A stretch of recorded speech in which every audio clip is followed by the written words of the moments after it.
Hello everyone, আজ তোমাদের সাথে একটা নতুন রেসিপি আমি শেয়ার করতে চলেছি। ইভিনিং স্ন্যাক্স হিসেবে এটা তোমরা অবশ্যই বাড়িতে ট্রাই করো। তো চলো বেশি না বকে আমি রেসিপিটা তোমাদের সাথে শেয়ার করি। আর হ্যাঁ, বাড়িতে কিন্তু তোমরা এটা অবশ্যই ট্রাই করো আর কমেন্টে আমাকে জানিও কেমন লাগলো তোমাদের এই রেসিপিটা। আজকের রেসিপি হচ্ছে সয়াবিনের পকোড়া।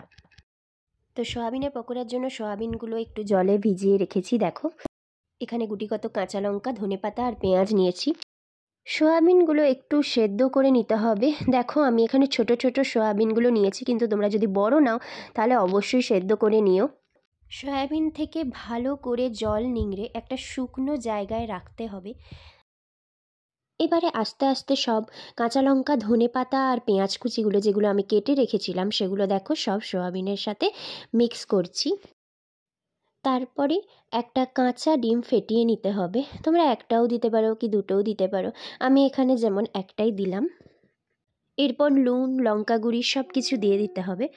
এর সাথে তোমরা গোটা জিরেও একটু ব্যবহার করতে পারো। গোটা জিরে দিলে টেস্টটা আরও অপূর্ব হয়, কিন্তু আমি দিতে ভুলে গিয়েছিলাম। এবার দেখো একটা ললিপপ মশলা দিচ্ছি। এই ললিপপ মশলাটা দোকানে গিয়ে খোঁজ করলে তোমরা অবশ্যই পেয়ে যাবে। এছাড়াও যদি তোমরা ম্যাগির মশলাও দাও তাহলেও জিনিসটা ভালো লাগবে। এবারে সব মশলা টশলা দিয়ে এবারে জিনিসটাকে মাখিয়ে নিতে হবে ভালো করে। মশলাটা আস্তে আস্তে দিয়ে মিক্স করছি। এরপর ভালো করে মিক্স করে এর সাথে একটু ময়দা দিতে হবে। ময়দা যদি তোমরা নাও দিতে চাও তাহলে চাল গুঁড়িও তোমরা দিতে পারো। এবারে পুরো জিনিসটাকে ভালো করে মিক্স করে নিতে হবে, তাহলেই কাজ শেষ। কিছুক্ষণ ঢাকা দিয়ে রাখতে হবে, প্রায় 10 মিনিট মতো ঢাকা দিয়ে রাখলেই হবে। এবার দেখো আমি একটা কড়াই চাপিয়ে নিয়েছি। কড়াইতে তেলটা খুব ভালোভাবে গরম করতে হবে। একটা আমি ছেড়ে দেখলাম তেলটা গরম হয়েছে নাকি, দিয়ে আস্তে আস্তে দেখো সবগুলো কড়াই আস্তে আস্তে ছেড়ে দিতে হবে। বড় বড় সয়াবিন যেগুলো হয় সেগুলোতে করলে আরও জিনিসটা ভালো লাগে। বাড়িতে যেহেতু বড় সয়াবিন ছিল না, তাই জন্য ছোট ছোট সয়াগুলো দিয়েই আমাকে ট্রাই করতে হলো। তেলটা বেশ ভালো মতো গরম হয়ে গেছে, তাই জন্য আমি সব সয়াবিনগুলো তেলের ওপরে ছেড়ে দিলাম। এবারে একটু ভেজে সমস্ত সয়াবিনগুলোকে তুলে নিলেই আমার রেসিপিটা কমপ্লিট হয়ে গেল।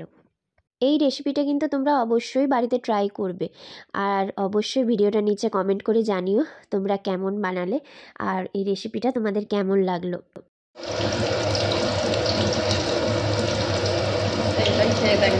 একটু লাল লাল করে ভাজতে হবে যাতে জিনিসটা একটু ক্রিস্পি দেখতে লাগে। তো দেখো অলরেডি ভাজা হয়ে গেছে, কালারটাও চেঞ্জ হয়েছে। তো এবারে সয়াবিনগুলো সব আস্তে আস্তে প্লেটে তুলে নেব। সয়াবিনের পাকোড়া রেডি। তো দেখো কতটা সুন্দর লাগছে, আর এটা সত্যিই খেতে সুন্দর। আজকের মতো ভিডিওটা এখানেই শেষ করলাম, আবার নেক্সট ব্লগে তোমাদের সাথে দেখা হবে। আজকের মতো গুড বাই।